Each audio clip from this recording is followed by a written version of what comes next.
Welcome back to a weekly Q&A. How to cope with the guilt that my anxious attachment ended it. I have come to see a pattern now.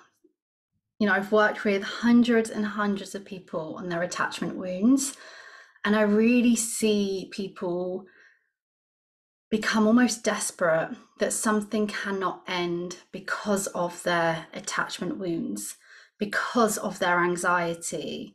It's almost like anything but that. And that can make you feel like I've got to get this person back so that I can fix this, so that this is not the reason that it ended.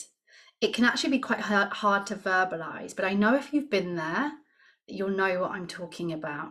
Firstly, I want to say this. There is more than one person involved. It's very unlikely that you are the only one to blame. What were you reacting to? What led up to the moment? What had you already tried to express? What has been ignored? It's unlikely that you are 100% to blame for this. It's important that you hear that, because when there are attachment wounds, when there is anxious attachment, you're usually someone already that takes all of the blame and takes all of the responsibility. So it's really important that you hear that. If there's more than one person involved, it's unlikely that this is just because of you. There is someone else here making a decision, and we must remember, when it comes to having an anxious attachment, an insecure attachment, the person that you choose to be in a relationship with is really important, because that person will need to be patient. They will need to be open to self-development and people that can change, and understanding that we have our individual difficulties, because they will as well, that we get triggered, that sometimes we all act out of character.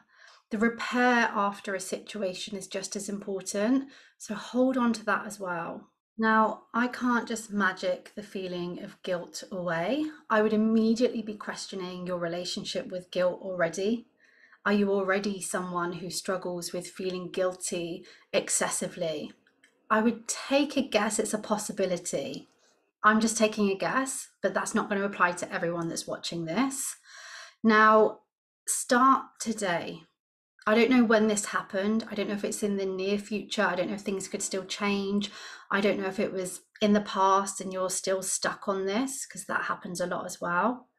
But we have to take this approach of starting today. We can all look back, and the more that we uncover about ourselves and about our attachment and why we behave the way that we do, the more that we can begin to kind of think, why didn't I know this? Why did I act like that? I know better. Especially if you're doing the work and you do know all about attachment and self-soothing and what's going on, and then we act out, that can be soul destroying in that moment. I totally get it, but we can only start where you are today. The thinking about it, the guilt, that is an attempt to go back and change the past, to fix it, and we know that we can't do that. But what we do have control over is our future. I can tell you that being compassionate and understanding to yourself about your attachment and about what happened in whatever the situation was, having compassion for that is going to help you to move forward. Criticizing yourself, being harsh on yourself, wondering why and the shoulda, woulda, couldas, that's going to keep you stuck for longer. Compassion helps us to learn, to move on.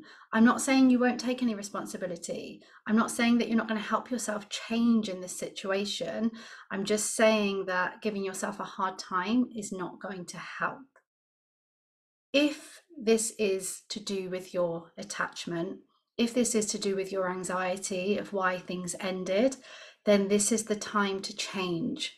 Our rock bottoms, our difficult moments, they can be our wake-up call. They can help us to say, this can't happen again, in a loving and understanding way, because there will be a reason that you reacted the way that you did. And we need to understand that. We need to heal that so that you can change your future. But you have to start today. To manage the guilt, give yourself some compassion, listen to me and hear me say that you don't need to feel guilty Okay, responsibility and change, like I say, I'm not taking that away. I'm not making excuses for you, but I am saying I'm here to help people to change their future. So wherever they've been, whatever you've done. Now, if you're serious about change, you have some options. You can subscribe and like this, or to this channel, and like this video, so that you can stay up to date with the support that I'm offering on this YouTube every week. You can go deeper by joining my membership for people just like you, just like me, because I have been there, believe it or not. And that is full of embodiment practices, education, community. You can join up today, or you can go deeper. If you're someone that's been doing the work and you're still seeing yourself fall into these patterns over and over again, then that might be something that we work on individually. I work with people to kind of break through 1 or 2 stuck habits that they keep seeing reoccurring and hurting their relationships. All of the details for that are in the bio, and I will see you back at this channel soon.